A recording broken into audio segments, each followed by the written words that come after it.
Ben Wilson, Teach-Now Activity 2, Take 17. Good morning. I'm going to talk to you a little bit about gardening, different aspects of gardening, my love of gardening, why I think it's important, some of the benefits, and hopefully one day I will have gardening as part of my curriculum. I think that would be really awesome to have a school garden and be able to be the one in charge of that and teaching the youth about gardening and its benefits. So that's a dream of mine. It will be come true one day.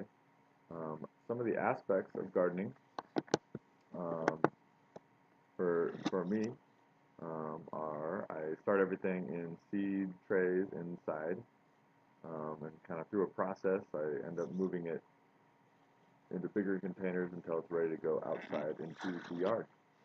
Um, there's the physical construction of the garden aspect, where things go, what needs to go into my soil,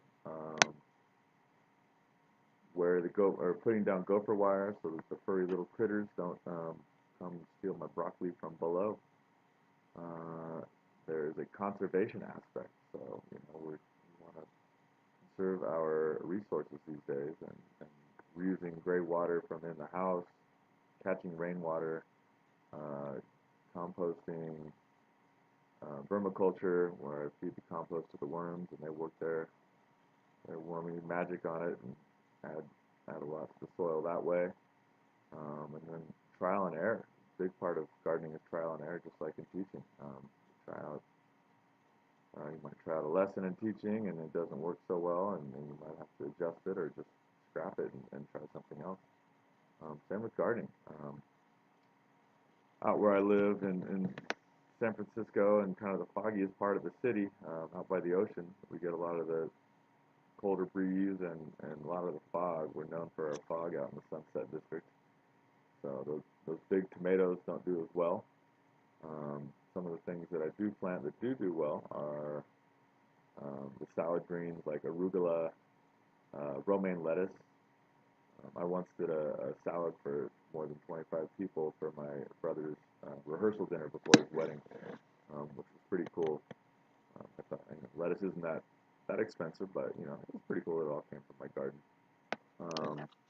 The brassica family, so all those leafy greens do pretty well in my climate. So you've got your kale, your broccoli, your cabbage, Brussels sprouts, um, etc.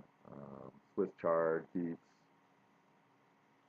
many different herbs and garlic and do well. Does well. Peppers and tomatoes like a little bit more heat, a little more sun, but I like to try out different heirlooms and see what does well. The cherry tomatoes usually do pretty well, and that's always a treat to have a fresh cherry tomato right off the vine. Nothing better for me. Some of the benefits of gardening are you know exactly where your produce is coming from.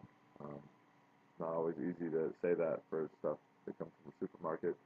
I know what's going into my soil. I know where I'm getting my seeds.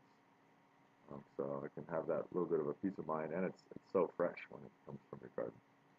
Um, it's kind of a cheap hobby, so it's something that's also entertaining to me, and I don't have to spend a whole lot of money. The city is not the cheapest place to live, but spend a couple hours out there, and then you're not really spending any money while you're in the garden. So that's a benefit. Um, and probably the number one benefit for me is um, kind of the mental aspect. Really helps keep me centered. I might have a tough day here and there with school, and maybe you have that the middle schoolers aren't being they're being their charming selves, and you might get a little bit frustrated and come home and spend a couple hours out in the garden, and really helps me zen back out and clear my mind and just be ready to take on the world. So that's just a little bit about my gardening and why it's important to me, and I will see everybody on Saturday.